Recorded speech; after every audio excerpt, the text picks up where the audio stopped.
Bem-vindo ao canal de Química Online, explicando a química para todos.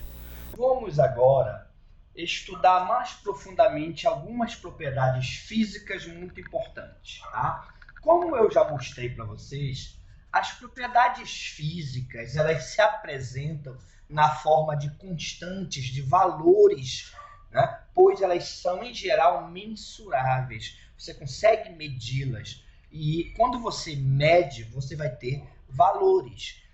E essas propriedades físicas também são conhecidas como critério de pureza. Por quê? Porque elas também são utilizadas para determinar a pureza do material. Quer dizer, não só são utilizadas para a identificação do material, para saber a sua utilização de acordo com as suas propriedades, como também para identificar a pureza do material. Temos, por exemplo, aqui duas propriedades físicas importantes: o ponto de fusão e o ponto de ebulição, que nós já vimos lá em mudanças de estado da matéria, não é isso? Estudamos isso. Ponto de fusão, passagem do sólido para o líquido ou vice-versa. Ponto de ebulição, passagem do líquido para o gasoso ou vice-versa, não é isso? Então são dois pontos importantes. E quando esse ponto de fusão e esse ponto de ebulição se apresenta constante, a substância é pura. Veja bem, ó, duas propriedades físicas que determinam a pureza do material: o ponto de fusão e o ponto de ebulição. Por exemplo, a água, quando ela se apresenta pura, o ponto de fusão é 0 graus Celsius e o ponto de ebulição é 100. Isso numa pressão de 1 atm. Então, esse é o valor do ponto de fusão e ponto de ebulição da água. Você não precisa memorizar cada substância tem, por isso que são propriedades específicas. O do álcool já não vai ser esse valor, o do óleo já não vai ser esse valor, da acetona não vai ser esse valor. Cada substância tem o seu ponto de fusão e o seu ponto de ebulição. Por isso se trata de propriedades específicas, entendeu? Então, cada um tem. Então, teu objetivo não é sair memorizando milhões de substâncias. Teu objetivo é apenas entender a importância desses pontos de fusão, desse ponto de ebulição de cada substância. No caso de substâncias puras, você vai ter esses valores constantes. Colocando num gráfico temperatura pelo tempo, olha só, temperatura, tempo. Então, você vai ter um gráfico nesse molde, né, nesse modelo, olha só. Substância no estado sólido. Aqui eu estou mostrando o aquecimento, mas pode também ser o resfriamento. O gráfico vai descer, resfriamento. Aqui a temperatura, que é esse eixo aqui, ó, ela está aumentando. Então você tem aqui um aquecimento. Mas se fosse o resfriamento, ia seguir o mesmo molde. Olha só, substância sólida, aqui, ó, até o tempo 1 ela é sólida. Chegou no tempo 1, perceba que a temperatura não aumenta mais, ela aumenta só até aqui. Aqui a temperatura está constante, olha, fixo. Aqui é o ponto de fusão. Aqui é a fusão. Enquanto ela estiver constante, é a fusão, tá? Propriedade física para substâncias puras, ela é constante. Aí você tem aqui, ó, já começa a subir, é o estado líquido. Ela passou do sólido para o líquido, a fusão. Aqui já é estado líquido. Chega neste ponto aqui, ó, no T3, ela novamente não sobe mais, ela ficou constante. Aí você tem o ponto de ebulição. Chega aqui no tempo T4, ela volta a subir porque já é tudo gás. Então, este patamar e este patamar indicam a mudança de estado. E nesse caso, constante, ele não sobe nem desce.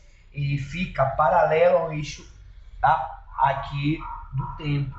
Então, você tem constante, os dois, ponto de fusão e ponto de ebulição. Isso caracteriza uma substância pura, entendeu? Os dois. Por isso que as propriedades físicas são conhecidas como critérios de pureza. Tá entendido? Então não esqueçam essas duas propriedades, ponto de fusão e ponto de ebulição, são fundamentais para a identificação da pureza do material. Tá certo? Vamos agora falar sobre mais uma propriedade específica física importante: a densidade. Esta propriedade física específica, ela é uma das propriedades que você vê em física também, você estuda isso em física, só que você aprofunda mais, se chama de massa específica, tá? Mas a densidade ela é muito importante para a identificação do material e por causa de muitas propriedades que você pode analisar através da densidade. A densidade é uma relação, olha só, a densidade, representada pela letra D, é uma relação entre duas propriedades gerais, a massa e o volume. Então, toda matéria, todo material não vai ter massa e volume? Toda matéria tem massa e volume, que são propriedades gerais da matéria. Aí a relação entre a massa e o volume que essa matéria ocupa te dá uma propriedade específica chamada densidade, tá bom? Então é um cálculo matemático, é uma expressão, é uma relação. A massa em geral, ela é dada em grama, tá bom? É utilizado o grama, pode ser utilizado em outra unidade, lógico, mas é comumente, né, é padrão utilizar o grama, tá bom? O volume, centímetro cúbico ou mililitro, tá certo?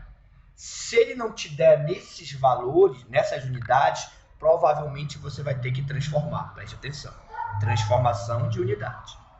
Bom, esta é a equação da densidade, aí você tem que entender o que significa. A densidade da água, por exemplo, é 1 grama por ml, o que significa que cada grama de água ocupa o volume de 1 ml, tá certo? Então, ó, é 1 grama por ml, ou cada ml tem 1 grama. Então, este é o significado da densidade, é a massa em relação ao volume. É 1 grama ocupa o volume de 1 ml. Já a densidade do óleo, notem que cada substância tem a sua densidade, justamente porque é uma propriedade específica, lembra? Propriedade específica, né? Cada material tem o seu. Então, a densidade do óleo já é 0,8 gramas por ml. Tá? É importante você saber relacionar matematicamente esse significado. A densidade é a massa sobre o volume. A água é 1 grama por ml. O óleo, 1 ml é só 0,8 grama. Então, perceba que apesar do mesmo volume, 1 ml, né? Na água você tem 1 grama. E no óleo 0,8 gramas apenas, tá bom? Isso faz com que a água, por ela ter mais massa por unidade de volume, aqui é 1 grama, aqui é 0,8, a água tem um peso maior. Então é isso que faz com que, quando eu junto óleo e água, que eles não se misturam, o óleo fica em cima, olha só. Sabe por que o óleo fica em cima? Porque ele é menos denso. A sua densidade é menor. Significa que ele tem menos massa, olha só, por unidade de volume. Aqui é 0,8 gramas por ml. Aqui é 1 grama. 1 grama é mais. Então, isso traduz num peso maior da água. Então, por isso que a água fica embaixo, entendeu? Ela é mais, entre aspas, mais pesada porque tem mais massa, né? Quanto maior a massa, maior o peso. Deu para entender? Então, ela é mais densa. Densidade maior, mais massa, entendeu? Porque a massa está em cima, não está? Densidade também está em cima. Então, massa e densidade são diretamente proporcionais. Quanto maior a massa, maior a densidade e vice-versa. Já o volume é ao contrário, tá certo? Quanto você tem menos volume, você tem mais densidade. Quando você tem mais volume, você tem menos densidade, porque o volume está embaixo. Então é importante você saber essa relação matemática, tá certo? Então a densidade é isto aqui. Ela é importante para saber quem fica em cima flutuando, quem fica embaixo. O mais denso para baixo, expliquei por quê, porque ele é mais pesado, e o menos denso para cima, tá? Além dessa parte teórica que você tem que saber sobre a densidade, é importante saber fazer os cálculos, não é isso? Você tem um corpo que tem massa 200 gramas, volume 50 ml, para calcular a densidade deste material, densidade é massa sobre volume. Tá? Assim como eu posso calcular a densidade do material, Eu posso calcular a massa se eu tiver a densidade e o volume. Eu posso calcular o volume se eu tiver a densidade e a massa. Isso aqui é uma relação de 3 grandezas: densidade, massa e volume. Eu posso calcular qualquer uma das 3 variáveis se eu tiver as outras duas. Deu para entender? Então é só fazer o cálculo. Densidade vai ser a massa, 200 gramas, tá? E o volume, 50 ml. Notem que já está em grama, já está em ml. Se está em grama e está em ml, não precisa transformar. Aí você resta fazer a conta, né? Corta aqui, ploct, acabou. 20 por 5. 20 por 5 dá 4 gramas, porque está em gramas, por ml, não é isso? O volume está em ml. Densidade deste material, 4 gramas por ml. Tá certo? Então, a densidade é muito importante você trabalhar numericamente e trabalhar na parte teórica, entender. Tá certo? Vamos concluir nossa aula de propriedades da matéria falando de mais 3 propriedades físicas da matéria, tá? Ou propriedades específicas físicas da matéria. A dureza, que muitas vezes, pelo nome dureza, leva o aluno a confundir com o conhecimento do cotidiano dele. Cuidado. A dureza, tecnicamente, é a medida da resistência ao risco. Olha só. Arranhar o material, tirar a lasca. Então, dureza é a resistência ao risco. Significa que o material mais duro, de maior dureza, entrando em contato com outro material de menor dureza, o material de maior dureza vai arranhar, riscar o material de menor dureza. Então, para isso, existe o que nós chamamos de escalas, tá? Uma das mais famosas é a escala de Mohs, tá certo? Então, você não tem a obrigação de decorar essas escalas. Só tem que entender o que significa essa escala de dureza. Então, o material que tem maior dureza vai riscar o material que tem menor dureza. Por exemplo, olha só. Quando eu faço isto aqui, eu passo o giz no quadro, tá bom? É um quadro que está riscando o giz. Por que o quadro que está riscando o giz? Porque é pedaço do giz que está ficando no quadro, olha só. Tá bom? Então, significa que o quadro está arranhando o giz, tirando pedaços do giz. Ok? Então, significa que o giz tem dureza menor e o quadro tem dureza maior. É isso que você tem que entender. O material de maior dureza arranha, risca o material de menor dureza. Então, existem escalas, tá? Por exemplo, o material mais duro que o homem conhece é o diamante. O diamante risca tudo. O diamante corta o vidro. Ó. O diamante é usado para cortar o vidro. Justamente porque o diamante ele apresenta uma elevada dureza. Tá? Ele risca, ele arranha o vidro. Tá certo? Uma outra propriedade física que nós vamos comentar é a volatilidade. O que seria esta volatilidade? Seria a capacidade do material dele evaporar. Então, você tem muitas substâncias líquidas, né? Material na forma líquida, que tem essa capacidade, essa volatilidade elevadíssima. A capacidade de evaporar. Você lembra o que é evaporar? Nós já estudamos. É um tipo de vaporização, que é a passagem do líquido para o gasoso. A água do oceano está evaporando, não é isso? A água ela é volátil, tá certo? Então, o álcool ele é volátil também. O álcool evapora, ele vira gás, vapor, tá certo?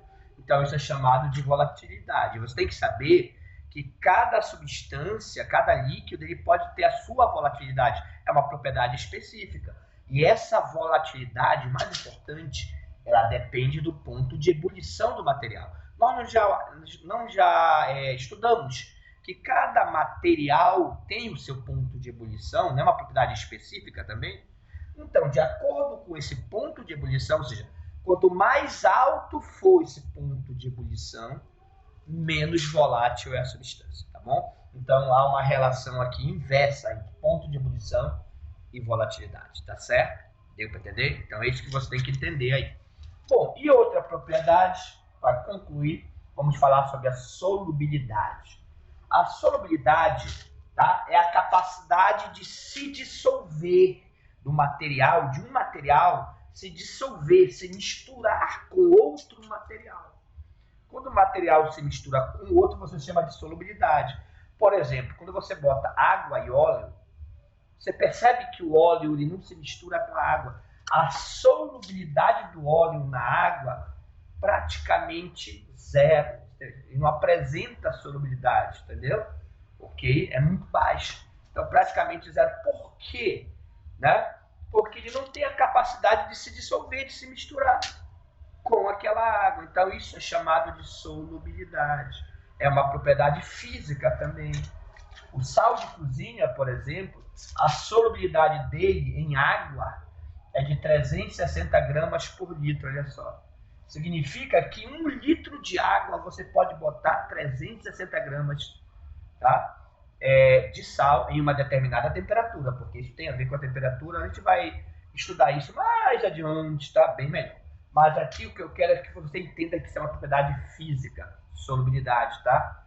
Existem valores de solubilidade, é a capacidade de se dissolver o material, se misturar, né? E como é que isso acontece? Bem, em geral, as substâncias, tá, elas formam aglomerados. Então, por exemplo, se você tem uma substância como sal de cozinha, ele forma aquele sal, aquele cristal, é um aglomerado ali que forma, tá? Uma união, tá certo? De várias partículas que formam aquele sal, aquele cristal. Então, quando você pega esse cristal e coloca dentro da água, por exemplo, o que a água vai fazer? Ela vai fazer a separação desses, tá? Desse aglomerado. Ele vai separar. Aquilo que estava tudo juntinho, ele separa. Continua sendo sal de cozinha. Uma propriedade física, tá certo? Não é uma propriedade química, não é uma reação química. Solubilidade não é reação química, entendeu? Por quê? Porque continua sendo sal. Por que agora eu não enxergo mais o sal? O sal some na água. Por que eu não enxergo? Porque agora as partículas não estão mais aglomeradas, juntinhas. Elas estão separadas lá na água, né? A água consegue separar esse aglomerado todinho, entendeu? Então, como eles estão separados, agora não dá mais para ver o sal. Mas o sal está lá dentro. Deu para entender? Então, isso que é uma solubilidade. A capacidade de se dissolver, se misturar. Tá certo? Também é uma propriedade física e específica da matéria.